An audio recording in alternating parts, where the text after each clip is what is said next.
Dear Evan Hansen. Dear Evan Hansen is an original musical written by Pasek Paul, with a book by Steven Levenson. The musical opened on Broadway at the Music Box Theatre in December 2016, after its world premiere at the Arena Stage in Washington, D.C., in July 2015, and an off-Broadway production in March to May 2016. The title character, Evan Hansen, is a high school senior with a social anxiety disorder who finds himself amid the turmoil that follows a classmate's death. The musical has received critical acclaim, particularly for Ben Platt's leading performance, the lyrics, and the book, and has served as a touchstone for discussion about mature storytelling and themes explored in musical theatre. At the 71st Tony Awards, it was nominated for 9 awards, winning 6 including Best Musical, Best Score, and Best Actor in a Musical. For Platt. Background. The musical has its origins in an incident that took place during Pasek's high school years. The musical takes the notion of a teenager, Evan Hansen, who invents an important role for himself in a tragedy that he did not earn. Act 1. Evan Hansen, a teenager who struggles with severe social anxiety, writes a hopeful letter to himself as an assignment from his therapist before the first day of his senior year. His mother Heidi, a busy nurse's aide who attends paralegal school at night, attempts to connect with Evan, but struggles to find common ground with him. She tells him to make new friends by asking people to sign the cast on his arm, which he had broken by falling out of a large tree over the summer. Across town, the wealthy Murphy family, Cynthia, Larry, and their children Zoe and Connor, sit down to breakfast. Zoe and Larry berate Connor for getting high before school, while Cynthia struggles with the fact that her family is falling apart. The two mothers wonder simultaneously how to connect with their sons. At school, Evan runs into Alana, an ambitious student obsessed with getting into a good college, and Jared, the son of a family friend and the closest thing Evan has to an actual friend. Both Alana and Jared notice his broken arm, but neither one takes Evan up on his offer to sign his cast. Evan has a physical altercation with Connor, prompting Zoe, Evan's longtime crush, to apologize on her brother's behalf. Evan wonders if this is his destiny, to be ignored and an outcast for the rest of his life. Evan writes himself another letter, this time about how he's given up on it being a good year, and how he wonders if anyone would notice if he wasn't there. He remarks that all his hope is now pinned on Zoe, even though he doesn't know her. While printing out the letter in the school's computer lab, he once again runs into Connor, who is more subdued than he was that morning. He offers to sign Evan's cast, musing that maybe now they can both pretend they have friends. After signing the cast, he reads Evan's letter and becomes furious at the mention of Zoe, thinking Evan intended for him to see the letter in order to hurt him. He storms out, taking the letter with him.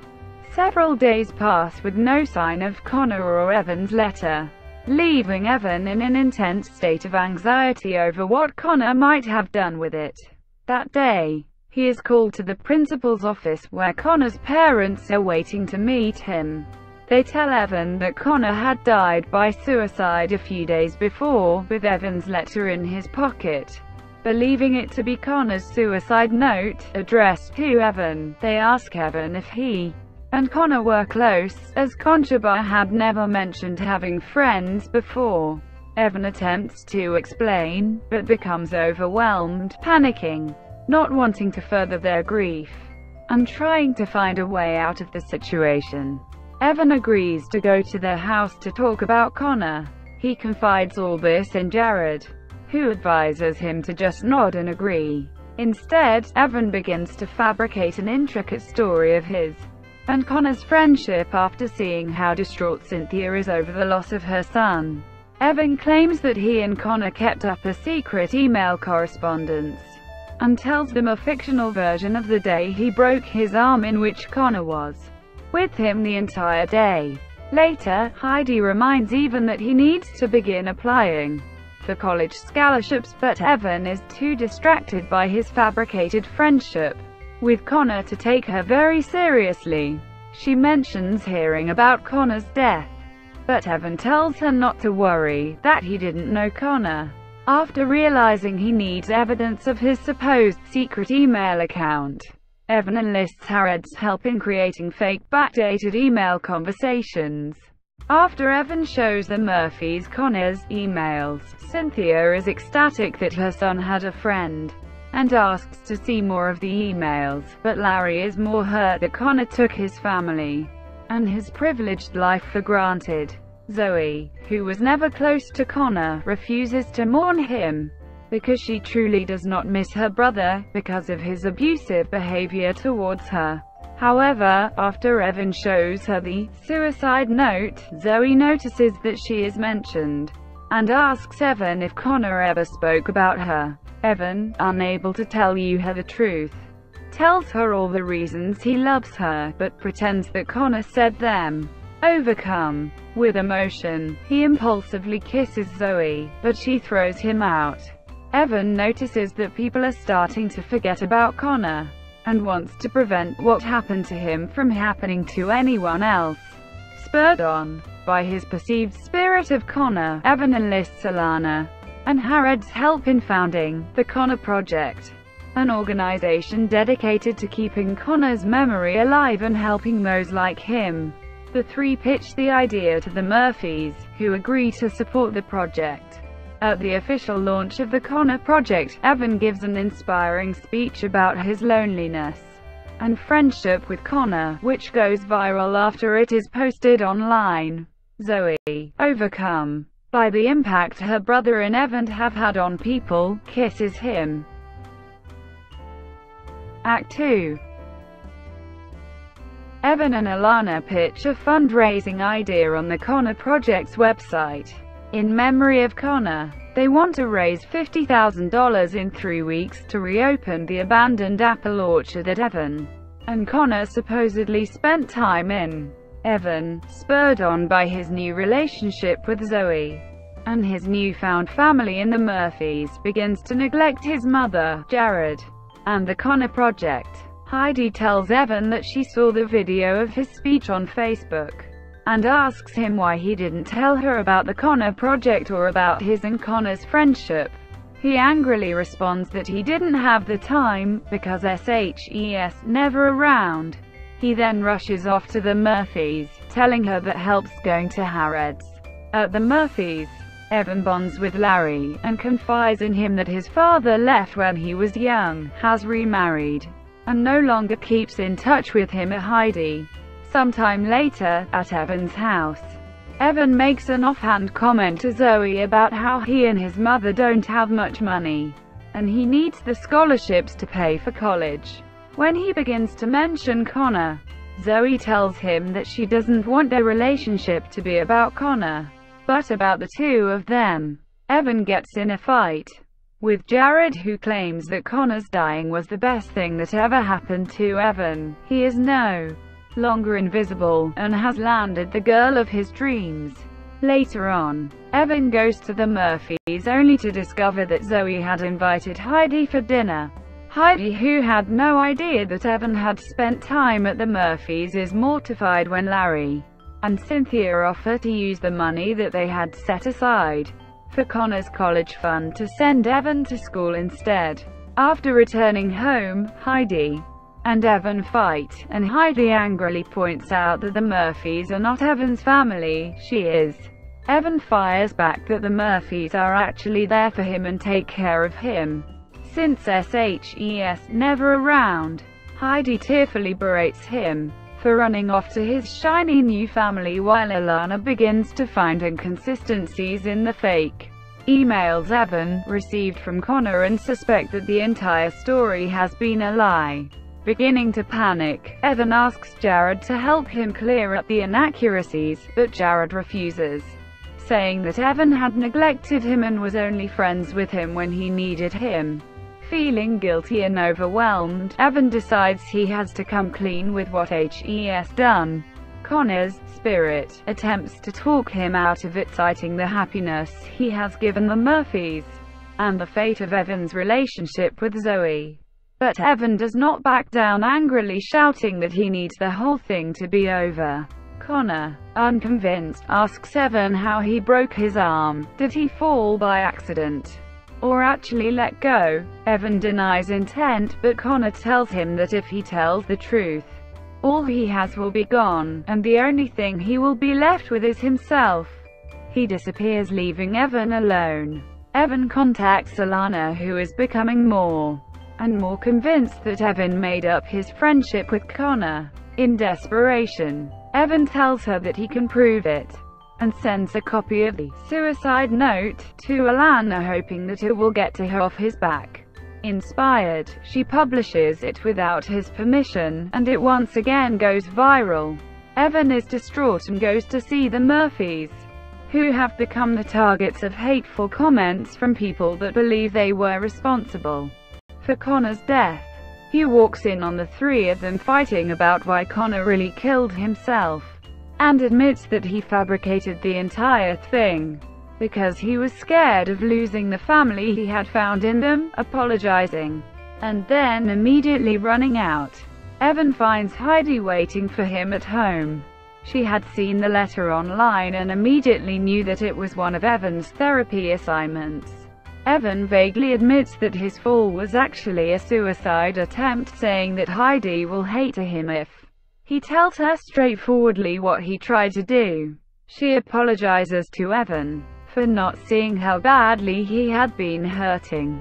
Heidi sits him down and recalls the day that his father moved out, how she felt so small and alone, and didn't know how she was going to make it by herself. In the end, however, she realized that she wasn't alone. She had Evan, and knew that the two of them could make it through anything as long as they were together. Tearfully, Heidi promises that she'll always be there for him when he needs her. A year later, Evan is still living at home and working at Pottery Barn to save enough money to go to college the next semester. He contacts Zoe, whom he has not seen since she found out the truth, asking if she will agree to meet him. She does, but insists that they meet at the orchard that has been reopened in Connor's memory. He apologizes for the pain he caused her family, and admits that he has been reading Connor's 10 favorite books after finding a list in an old yearbook in an attempt to connect with who he really was. He also thanks her and her parents for keeping his secret and revealing that they never told anyone else that his friendship with Connor was a lie. She forgives him, saying the whole ordeal brought her family closer together because everyone needed it for something. Evan asks her why she insisted on meeting at the orchard, and she replies that she wanted to be sure he saw it. Evan mentally writes himself one last letter reflecting on the impact he has had on his community, and his hope that he will inspire others, and finally accepting himself for who he is. Characters: Evan Hansen, a high school senior who struggles with social anxiety disorder. He is assigned by his therapist to write letters to himself about why each day will be good, which becomes the catalyst for the plot of the story. He breaks his arm by falling out of a tree, but cannot get anyone to sign his cast. He has never had any friends, and has had a crush on Zoe Murphy for a very long time. Heidi Hansen, Evan's mother, a nurse's aide who attends law school at night, often leaving Evan on his own as a result. She tries to connect with Evan, but struggles because she doesn't personally understand what he goes through on a daily basis. Zoe Murphy, Connor's younger sister and Evan's longtime crush. She was never close to Connor, hated him even, but wishes she had known him better, and turns to Evan after he lies and says he was friends with Connor. Connor Murphy, a high school senior who is also a social outcast with no friends, Just like Evan, he is a frequent drug user, and becomes verbally abusive to his family when he is high. However, he is protective of Zoe, even though he is not close with her. Cynthia Murphy, Connor and Zoe's stay-at-home mother. She is constantly trying to keep her fragile family from falling apart, but is often unsuccessful. She clings to the memory of Connor even though she was never close with him, and her relationship with Larry and Zoe suffers because of it. Larry Murphy, Connor and Zoe's busy father. He works hard to give his family a relatively easy life, but he is emotionally distant from all three of them. He becomes close with Evan, who never had a strong father figure, and begins to see Evan as the son Connor never was. Alana Beck, Evan's precocious and sometimes insufferable classmate. She is constantly looking for academic and extracurricular activities to boost her college resume. She never knew Connor, but is greatly affected by his death, and quickly joins Evan in founding the Connor Project in order to keep Connor's memory alive. Jared Kleinman, another of Evan's classmates. He is the closest thing Evan has ever had to a friend, the son of a family friend of the Hansens. He initially only talks to Evan so that his parents will pay for his car insurance.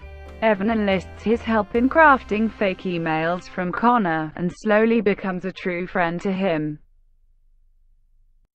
Recording. An original Broadway cast album was released at midnight on February 3, 2017.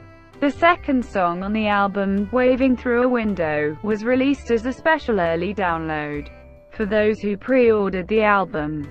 The fifth song, Requiem, was made available to stream for 24 hours on January 26, 2017, a week before the release of the cast recording. The song was released as a second pre-order bonus the next day. The recording of the Act 1 finale, You Will Be Found, was available for a first listen online on January 30, 2017. The cast album debuted at number 8 on the February 25 Billboard 200. The cast album became available in compact disc format on February 24, 2017. Washington, D.C. Dear Evan Hansen premiered at the Arena Stage in Washington, D.C., running from July 10 to August 23, 2015. Directed by Michael Greif, with orchestrations by Alex LaCamca. The set was designed by David Kurans and the projection design was by Peter Negrini. The cast featured Ben Platt in the title role. Off-Broadway. The musical opened off-Broadway at the Second Stage Theatre on March 26, 2016, in previews, with the official opening on May 1. The cast featured Ben Platt, Laura Dreyfus, Mike Feist, Rachel Bay Jones, Will Rowland, and Jennifer Laura Thompson repeating the roles from the Arena Stage production. New cast members were John Dossett and Crystalline Lloyd. Michael Greif again directed, with choreography by Danny Mefford. The off-Broadway engagement closed on May 29, 2016. Broadway. The show premiered on Broadway on November 14, 2016, in previews, and officially opened on December 4, after originally announcing that performances would take place at the Belasco Theatre in mid-September 2016. Producers announced that the show would instead be performed at the War Paint. All other cast members from the Second Stage production returned for the Broadway engagement. Critical response. Derek Mong, in his review of the musical at the Arena Stage, wrote that the inventive set design by David Korans that transforms a small stage into a platform for the most intimate living room, where a mother and son share a heart-to-heart of the physical abyss of internet cyberspace book. by Steven Levenson. Lyrics and music by Ben Pasek and Justin Paul. Heartfelt lyrics with universal appeal, joined by the perfect, oftentimes acoustic accompaniment that can change the mood from somber to celebratory to sinister in a single bar of music. Barbara Mackay, in reviewing the arena stage production for Theatermania, wrote, "Levenson, Pasek, and Paul set themselves too high. Untraditional bars in Evan Hansen, exploring a community's grief and examining a lonely protagonist who desperately wants to connect with that community. Ben Platt is outstanding as Evan. Since the success of the musical depends entirely on whether Evan's solitary nature appears funny or weird, Evan's ability to laugh at himself and make the audience laugh is crucial. Platt is charming as he eternally twists his shirt tails and hangs his head. Although the themes of grief and loneliness are serious, the musical is anything but somber. It addresses challenging facts of life. But from start to finish, when Evan leaves his room and finds an authentic life outside it, Dear Evan Hansen contains far more joy than sadness." Susan Davidson, in her review of the arena stage production for Curtain Up, noted, "It helps to suspend the disbelief that sullen, antisocial teenagers can change quickly. Surely that's a process requiring time-released hormonal adjustments. It is hard to accept that a long-admired from afar girl can change Evan's outlook on life so rapidly, or that Connor's teenage disequilibrium leads him to do what he does. Coming through loud and clear, however, is the fact that what starts as deceit can be blown totally out of proportion by the internet, where lies are disseminated with lightning speed, leaving plenty of victims in their wake. The music is pleasant, not terribly original, but good enough to get toes tapping.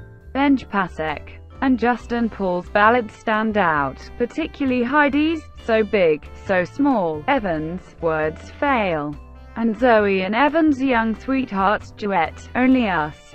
Charles Isherwood, in his review of the second stage production for the New York Times, noted, "The songs by Ben Pasek and Justin Paul strike the same complex notes, with shapely, heartfelt lyrics that expose the tensions and conflicts that Connor's death and Evan's involvement cause in both families. The music, played by a small but excellent band on a platform upstage, is appealingly unstrident pop rock, with generous doses of acoustic guitar, keyboards and strings.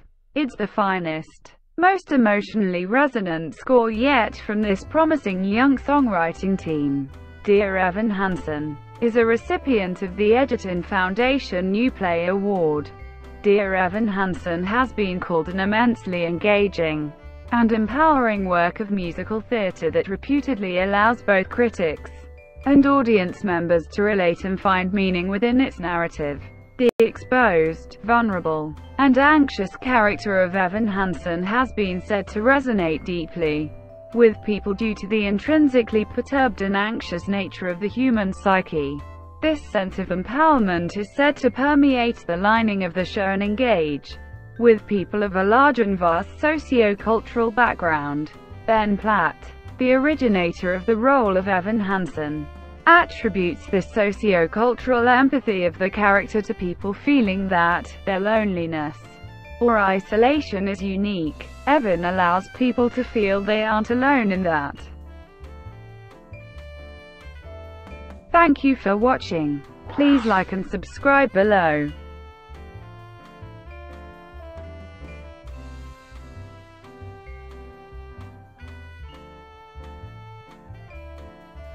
Please like and subscribe below.